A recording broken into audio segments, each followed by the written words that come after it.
수업 요약 드리겠습니다.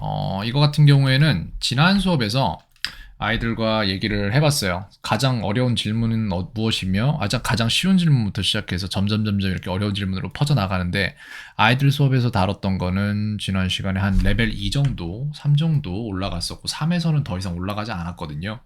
근데 그거를 갖다가 쭉 다른 수업에서도 한번 그려봤어요. 전에도 했던 거긴 한데, 그렇게 해서 봤더니 한 6 정도 올라가면 이런 질문들 나오거든요. 더 올라가요. 계속 더 올라가긴 하는데, 근데 그런 거 상관없고, 그냥 단순해요, 되게. 내가 얼마나 많이 질문하고 대답했느냐에 따라서, 영어 실력이 나아지는 거예요. 점점.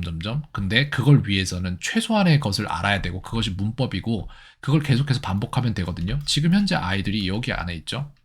여기 안에서 요 정도 레벨 3 정도에서 질문을 하는 데에는 이상이 없어요. 여기에 대한 지식은 이미 갖고 있어요. 제가 가르쳐 주기 잠깐만 그러고 보니까 가르쳐 주기 전에는 잘 안 됐는데 숙제 반복하고 하면서 지금 되게 많이 늘었어요.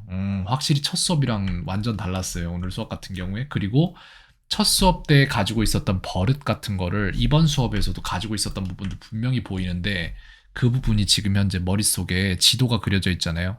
현재 평소 시제부터 시작해서 현재 완료 시제까지 그려져 있는데 거기에서 예를 들어서 여기 E라고 나온 건 에릭이거든요. 에릭이 이런 질문을 했어요. You do 이렇게 질문했어요. You do study homework? 이렇게 질문했는데 그걸 제가 고쳐준 거예요. Do you study? 이런 식으로. 근데 여기에서 보면은 하고 싶었던 말이 뭐니? 라고 물어봤을 때 공부했니? 라는 말을 하고 싶었던 거예요. 그때 그거의 시제가 뭐야? 물어보니까 본인도 알아요. 과거 시제라는 거. 근데 이거는 무슨 시제인데? 라고 물어보면 평소 시제라는 거 본인도 알아요. 그러면 이 두 개가 일치가 안 되는 걸 알잖아요. 그럼 그걸 본인이 스스로 고쳐낼 수 있어요. 즉 본인이 몰라서 못하는 게 아니라 이 두 개가 잘 매치가 안 되고 있을 뿐이에요. 누군가가 이걸 알려주면 돼요. 그럼 본인이 다 잡아낼 수 있어요. 그런 습관을 들이면은 나중에 아무렇지 않게 하게 되겠죠. 패트릭 또한 마찬가지예요. 그런 부분을 조금 가지고 있어요. 보면은 여기에서 패트릭한테 똑같이 물어봤죠. 이거 시제 뭐야? 물어보면은 past tense래요. 그럼 이거 시제 뭔데요? present tense래요. 그럼 안 맞네? 그러면은 고쳐낸다고요. 이런 식으로 본인이. 이렇게 는이라고 해놓은 거는 본인이 고친 거고 이런 식으로 화살표 해놓은 거는 제가 고쳐준 거예요. 그래서 그런 부분도 앞에 E가 돼 있는 거는 에릭이 말한 부분이고 K는 케니스 제가 한 거고요. 그 다음에 P는 패트릭 둘째 아이가 한 거고요. 그래서 이런저런 얘기들을 쭉 하면서 계속 대화를 하는 거예요. 미칠 듯이 질문을 하는데 이걸 어떻게 했냐면은 이런 식으로 여기 원래 아이들 사진 집어넣었었는데 지금 영상이라서 제가 뺐어요. 여기에 이제 아까 MBTI 얘기도 나와서 저한테 물어보더라고요. MBTI 뭔지. 이거는 이제 첫째 아이는 ENFJ라고 하고 둘째 아이는 ENFP라고 하고 저는 ESTJ거든요.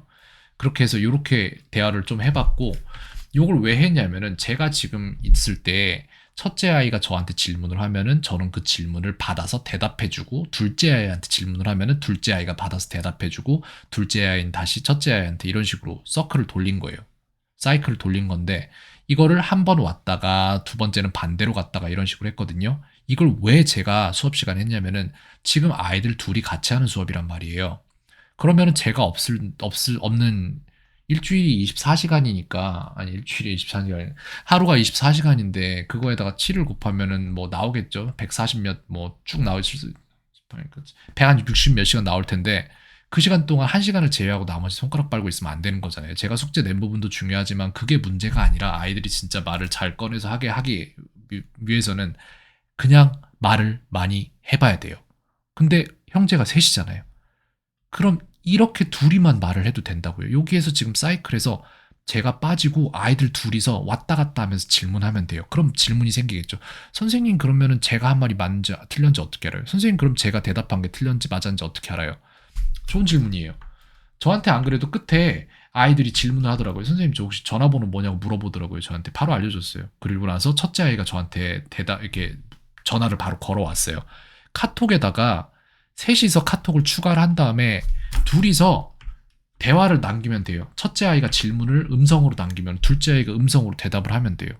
똑같이 둘째 아이가 음성으로 질문하면 첫째 아이가 대답을 음성으로 하면 돼요. 그걸 제가 듣고 피드백을 줄 수 있는 부분은 주도록 하겠습니다. 그리고 피드백을 안 준다고 해도 아이들끼리 왔다 갔다 하면서 형 도대체 무슨 소리 한 거야? 야, 너 도대체 무슨 소리 한 거야? 이런 식으로 둘이 서로 안 맞아가는 거를 알아가는 게 중요해요. 그리고 이게 맞춰져 가면은 그러면 그건 영어의 상승인 거예요. 그렇게 하면 돼요. 멀지 않아요. 제가 볼 때 둘이 지금 굉장히 못하는 부분 없고 다만 제가 또 다른 부분 지적해 줄 부분이 있는데 그거는 제가 나중에 따로 영상을 만들거나 아니면은 채팅으로 남겨드리도록 하겠습니다. 네, 일단 요약은 그렇습니다. 지금 굉장히 스무스하게 잘 돌아가고 있고 염려했던 부분이 솔직히 있었는데 첫 수업 이후에 지금은 없어요. 네, 오늘 하루도 평온하세요. 켄이었습니다.